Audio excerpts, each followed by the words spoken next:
और अब इस सब्जी को एक बाउल में निकालेंगे। इस सब्जी को देख के आपके मुंह में भी पानी आ गया होगा। ये सब्जी है ही ऐसी चटपटी और टेस्टी।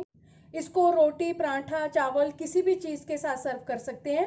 इसको मैंने ग्रेवी के साथ बनाया है। नमस्ते, मैं सुमनलता दीक्षित। आज मैं आम की सब्जी की रेसिपी शेयर करूंगी। इस सब्जी को बनाने के लिए एक छोटा बाउल छोटे वाले आम है, इनको छील के ले लिया है। इनको मैंने टुकड़ों में नहीं काटा हुआ है, इनको मैं साबुत ही बनाऊंगी और इनको उबलते हुए पानी में से निकाल के ले लिया है। अब इस सब्जी को बनाना शुरू करते हैं।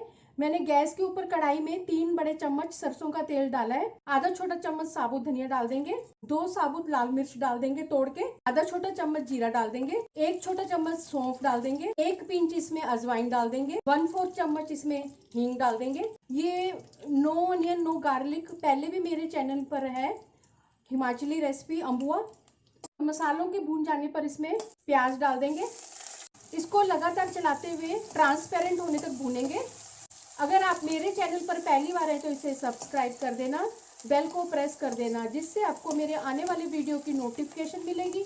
और अगर आपको मेरी रेसिपी अच्छी लगती है तो इसे लाइक कर देना और ज़्यादा से ज़्यादा इसको शेयर कर देना और कमेंट सेक्शन में ज़रूर बताना ये रेसिपी आपको कैसी लगी। स्वादानुसार नमक डाल देंगे, 2 छोटे चम्मच धनिया पाउडर डाल देंगे, आधा छोटा चम्मच कश्मीरी लाल मिर्च पाउडर, 1 छोटा चम्मच हल्दी। अब इसमें ये आम डाल देंगे, आधा कप चीनी डाल रही हूँ। इसको अपने टेस्ट के अनुसार डाल सकते हैं, इसकी जगह गुड़ भी डाल सकते हैं। 1-2 मिनट भूनने के बाद अब इसमें पानी डाल दूंगी।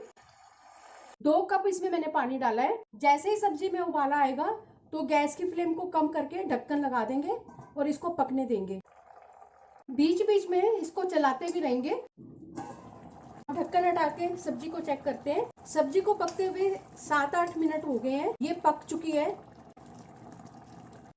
जितनी ग्रेवी मुझे चाहिए ये उतनी पक के तैयार हो गई है और ये अभी ठंडी हो जाने पर और थिक हो जाएगी। तो अब गैस की फ्लेम को बंद कर देंगे। आम की चटपटी टेस्टी सब्जी बनकर तैयार है। चलिए मिलते हैं अब एक अच्छी सी नई रेसिपी के साथ। बाय।